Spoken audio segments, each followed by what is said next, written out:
So, with Christmas fast approaching and 2018 coming to a close, Wizards of the Coast have finally caved into fan demands and are finally giving us what we have been asking for since 5e's inception: a new campaign setting. Throughout its history, D&D has amassed a host of different iconic and interesting worlds for players to explore. Dragonlance, Eberron, Planescape, Spelljammer, just to name a few. So what world does Wizards choose to open with to capitalise on all this anticipation and hype? Ravnica. A world from Magic the Gathering that has never appeared before in any D&D published work. I've got to give it to you, Wizards. You really know what we want. Welcome to the Dungeon Inn. I'm the Innkeeper, and today we are going to be talking about the upcoming world of Ravnica, new to Dungeons & Dragons. So as you can probably tell from that introduction, not everyone is ecstatic about Wizards' choice to release Ravnica as their brand new world for the game, especially after fans have been harassing them so much about releasing all the old famous worlds for so long. You know, maybe that's part of the problem. Maybe we should stop harassing them and being such entitled little shits. But don't misunderstand my intention here. While Ravnica is certainly an exercise in cross-platform marketing for Wizards, that doesn't mean the release is unexpected or unwelcome. Wizards have been trying to merge the D&D and Magic fanbases for years. Just look at the Planeshift series of releases, which has already converted worlds such as Zendikar and Innistrad over to D&D. This really shouldn't be entirely unexpected. And those releases have gone down really well with the Magic community. A lot of people who play the game want to really be able to live and thrive within the world that they so much enjoy within their own context. And a lot of the anger I feel is coming from the D&D side of things, because people seem to think that this release is taking the place of other more demanded settings like Planescape, Spelljammer, or the ones that I listed before. And yes, while I can't deny that might be true, we did still get the Wayfinder's Guide to Eberron, which, while it is an online PDF, is certainly a campaign guide for probably the most demanded world for 5th edition. Not to mention that we have now got confirmation that we are getting another campaign setting in 2019. So rest assured, all the D&D fans, all your favourite settings will be coming in the future. This is just Wizards doing their own Wizards thing. So strap in, and we are going to take a look at the Guildmasters Guide to Ravnica and the new world of Ravnica itself. Just by looking at the cover art, we can see how this world has differentiated itself from anything we've had so far in 5th edition. This world has advanced dungeon punk technology like Eberron, but a Gothic and Eastern European design to its buildings that is quite visually striking. But what makes Ravnica unique amongst all other settings is that it is actually an ecumenopolis, or a city so big that it encompasses the entire world. But don't make the mistake of thinking that Ravnica is monotonous because of this. The world is still filled with countless ruins in abandoned parts of the city, and areas that are almost totally reclaimed by nature. The city spans to the highest mountain peaks as well as beneath the surface of the deepest oceans. Ravnica is a world of maze-like streets, towering spires, and seeped in political intrigue. And political intrigue is really the key here, because see, Ravnica doesn't have a central government. Rather, it is controlled by 10 individual guilds who each have their own goals and functions within the city, but work together to ensure that the city functions as a whole. These guilds are always looking for ways to increase their power and influence, constantly scheming to undermine their opponents, and forging temporary alliances left and right that break as soon as their usefulness has run its time. Mystery, motive, betrayal, all fantastic foundations for an intrigue and political-based campaign. First off, we have the Azorius Senate, also known as the High Judges.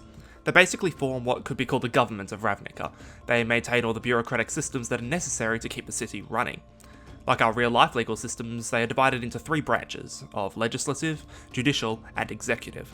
They are led by a sphinx known as Isperia, and live by principles of impassioned order. They are basically the lawful neutral guild. Next up we have the Boros Legion, led by their passionate and angelic leader Aurelia. They live to serve justice and the good of all. They also serve as Ravnica's standing army and primary military force, and hence work closely with the Azorius Senate to uphold peace and law within the city. But at the same time, the law and Boros' sense of justice don't always go hand in hand, which occasionally leads to conflict. Just one example of how the relationships between the guilds are seldom simple.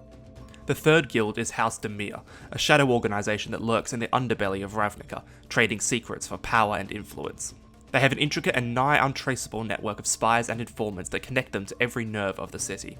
Their leader, Lazav, wears many faces to mask his identity and is as enigmatic as they come. Following Demir, we have the Golgari Swarm, led by an elvish lich named Gerard. The Swarm worships the cycle of life and death, believing both to be equal in the natural order of the world. They live in the Undercity and sewers beneath Ravnica, maintaining them and processing the city's vast amounts of wastes, ensuring that new and productive life emerges from them. Essentially, they animate the dead and command a bulk of Ravnica's labour force. The clans of Gruul are the least organised of the guilds, and in a sense, many can't even really call them one. They are a loose alliance of many different barbarian clans who seek to tear down the civilization of Ravnica itself, which they see as defiling the beauty of the natural world. Their leader is a Cyclops named Borborygmos, who keeps them in line and organised enough to do actual real damage to the other guilds. The Izzet League are a guild populated by scientists and engineers, and are pretty much single-handedly responsible for all the technological advancements that Ravnica enjoys. They take care of Ravnica's infrastructure, and are constantly pushing the boundaries of scientific knowledge. But that's also their darker side. Innovation and discovery come before everything to many members of the guild, even humanoid life. This is best exemplified by their use of goblins as essentially lab rats, constantly experimenting on them and running them through nigh inhumane trials. The question everyone asks an Izzet is, do the ends justify the means? Oh, and their leader is a dragon known as Niv-Mizzet. He's pretty cool and badass, can be seen over on the cover here. The Orzhov Syndicate is an interesting guild that is equal parts the Bank of Ravnica, the Church, and an organised crime syndicate. They believe that wealth is power, that structure breeds wealth, and that guilt creates structure. They are ruthless moneylenders and debt collectors who scheme to only further their own power, often working through contracts that leave the unfortunate parties involved working to the bone for the syndicate to pay off their debts even in death. They are led by the Obzedat, a council of ghosts who have run the syndicate for thousands of years. Alright, only 3 more to go now. The Cult of Rakdos represents a force for change and anarchy within Ravnica. They are, on the surface, a guild of crazed, demon-worshipping psychopaths to whom pleasure is the only worthwhile goal. And underneath that, well, honestly, they kind of still are that, but their chaotic nature serves an important role in Ravnica. Which guilds they favour changes with the winds, and they weaken the strong and strengthen the weak, ensuring a sense of balance between the guilds in their own special way. And that demon worshipping thing wasn't a joke either. They are literally led by the titular Rakdos, who is actually just an imprisoned demon cursed with ruling this guild for the rest of his existence. The Celestia Conclave are a guild of nature lovers who, unlike the clans of Gruul, work to find a balance between the natural world and the march of progress. By becoming a member of the Conclave, you lose your sense of self, becoming a part of the interconnected whole, led by a trio of dryads known as the Trostani, who by all accounts have managed to merge themselves with the spirit of the world itself. Many people just see them as weird nature cultists though. Finally, we have possibly the most unusual of the guilds, the Simic Combine. They are led by a merfolk titled Prime Speaker Zegana, and like the Izzet League, they are filled with scientists, only this time specifically biomancers, individuals who have specialised either through science or magic in splicing together the DNA of different creatures. Their goal is to create a state where all creatures are perfectly adapted to their environments for maximum efficiency, and see themselves as simply speeding along the natural evolutionary processes of the world. And yes, you can actually play as one of these creations. They have formed their own race known as the Simic Hybrids and are listed in the Guildmasters Guide to Ravnica. It's also probably worth noting here that Ravnica does have some new racial additions to the game. You've got the loyal and elephant-based Loxodons, as well as the rational and intellectual Velkadon. And even pre-existing races do tend to favour certain guilds. For example, the Boros are known for being a guild of angels, while Dimir is famous for having a high population of vampires and wights. And so that is all 10 of the guilds of Ravnica, and while each guild might have its own unique goals and motivations, they all work together to ensure that Ravnica is a thriving city, and they have done so for the past 10,000 years. Wait, what, 10,000 years? Do you know how much can happen in 10,000 years? 10,000 years is a long time. Do you expect me to believe that these guilds have been in balance for 10,000 years? Rome fell in only a couple of hundred. Well, that is actually almost what happened. Just over 10,000 years ago, the 10 factions were at all-out war with each other. Realising that continuing to fight would only spell their own doom, the original leaders of the factions, known as the Parons, forged and signed a magical contract of immense power, the Guildpact.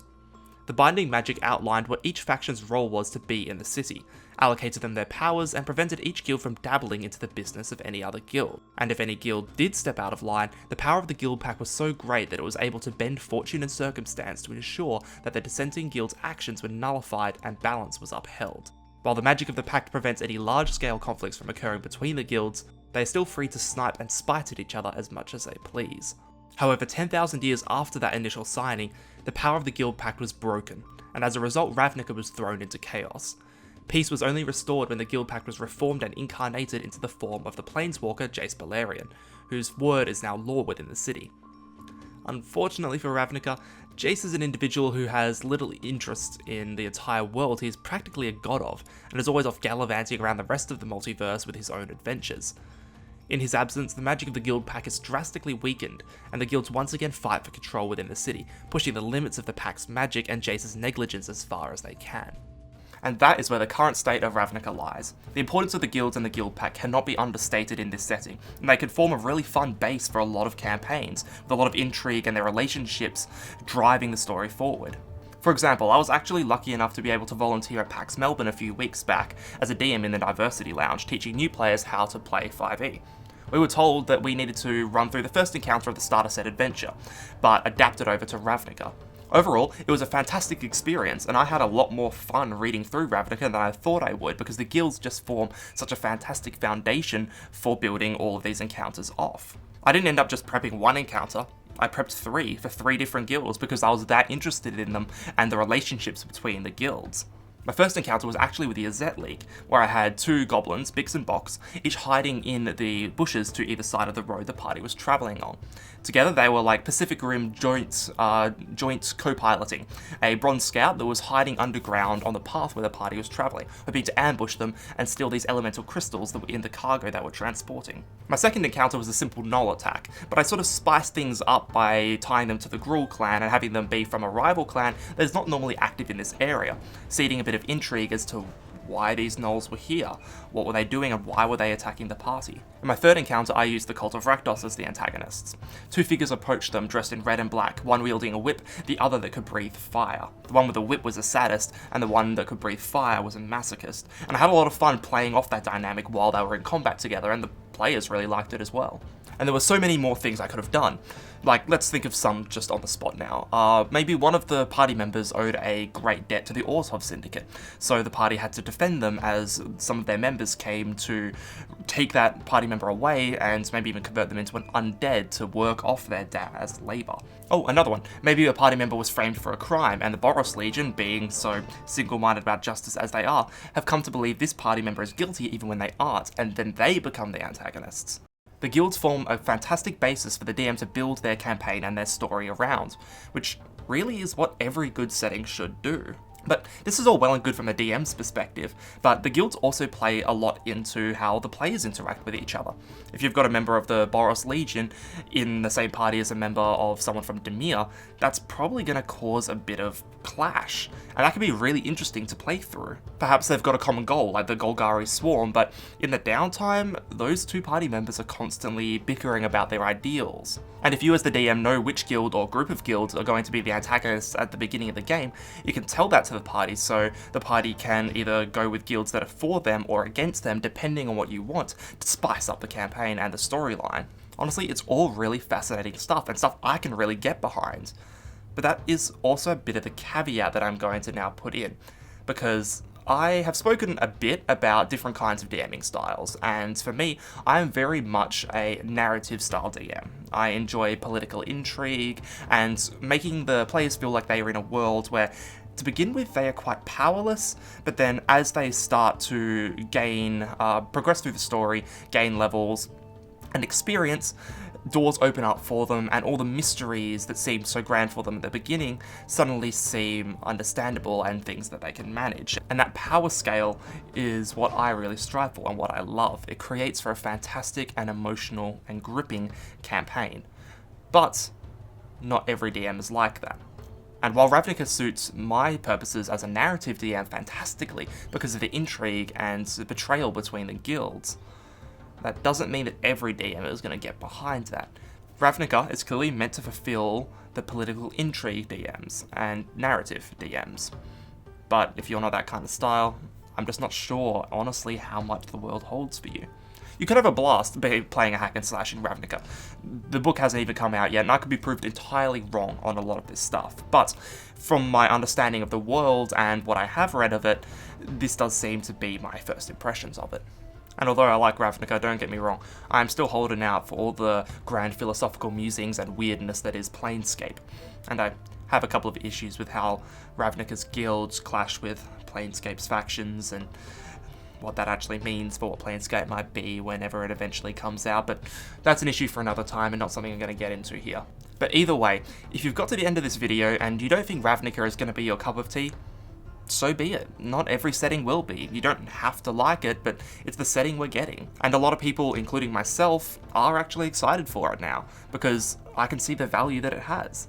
And it is definitely unique amongst D&D settings. Now, this video has ended up running a lot longer than I expected, so I'm probably going to have to end it here, even though there is a lot more discussion I would like to get done on Ravnica. I think it is a really interesting setting. If you've got any thoughts or comments on what we talked about today, feel free to just leave it in the comments down below, or you could hit us up on our Discord as well, where there's always someone lurking around there. Anyway, I'm the Innkeeper, and thank you for staying with us here at the Dungeon Inn.